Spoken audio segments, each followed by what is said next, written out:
हरतालिका तीज का व्रत जो नहीं करती और भूल से भी फुलेरा का दर्शन कर, जिस दिन जहाँ हरतालिका तीज बनती है,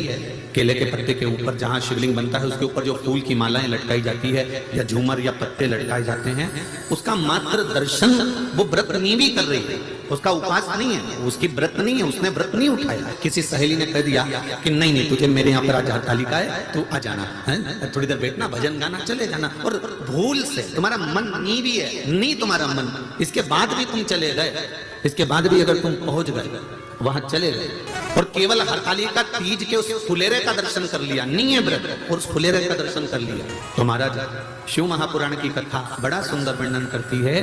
कि हजारों हजार 16 सोमवार संकट सोमवार का जो पुण्य होता है मात्र हरतालिका तीज के फुलेरे का दर्शन करके जीव को प्राप्त होता है। केवल एक फुलेरे, कहीं पर फुलेरा बंधा हो, हरतालिका की पूजन हो रही हो,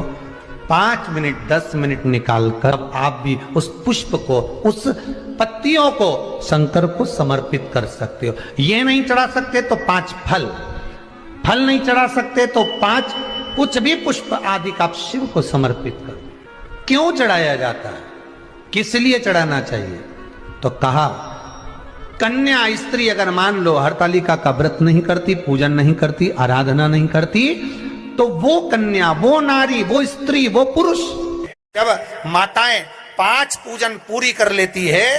अगर मान लो 3-4 पूजन में नहीं भी पहुंची तो पहली पूजन करने के बाद आखिरी में जब माताएं पहुंचती हैं, 5वीं पूजन पर जब माताएं जाती है हरतालिका तीज की पूजन करने के लिए, तब पूजन करने के बाद शंकर का जब विसर्जन करने जाती हैं तो उस फुलेरे को जितनी भी माताएं बैठी रहती है पूजन में उसका स्पर्श करती हैं। उसका करने का कारण केवल एक होता है कि हरतालिका तीज की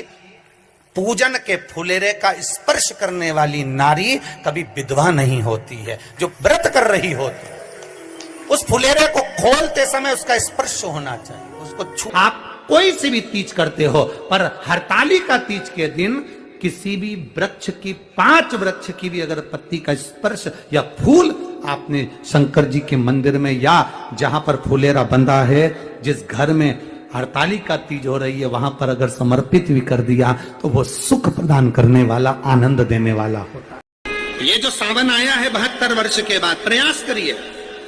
कि कितना बड़ा भी रोग है, कितनी बड़ी भी बीमारी है, आप डॉक्टर से इलाज करवाओ, पर ये जो स्थान है अशोक सुंदरी का, इस स्थान पर एक बार अपनी हथेली रखकर देखिए और भगवान शिव से पंचाक्षर मंत्र नमः शिवाय, षडाक्षर मंत्र ओम नमः शिवाय या श्री शिवाय नमस्तुभ्यम स्मरण कर कर देखिए, और एक बेलपत्र बाबा की लेकर जहां से पानी नीचे गिरता है उस स्थान पर लगाकर उसी बेलपत्र को खाइए और फिर जाकर डॉक्टर को एक बार फिर जांच करवाइए कि उस रोग में आराम कितना लगा है, उस रोग में अंतर कितना आया। कनेर का यदि पीला फूल शिवलिंग के आसपास में या शंकर भगवान के ऊपर कहीं रखा हुआ भी दिख जाए, उस कनेर के पुष्प को अगर आप 5 जगह का स्पर्श कराकर अपने हृदय की बात कहकर वापिस महादेव को समर्पित कर देते हो, तो भी मेरा महादेव तुम्हारे दुख का निवारण कर देगा। अब वो 5 स्थान, गणेश जी का जो स्थान होता है वह जगह, गणेश जी का जो स्थान,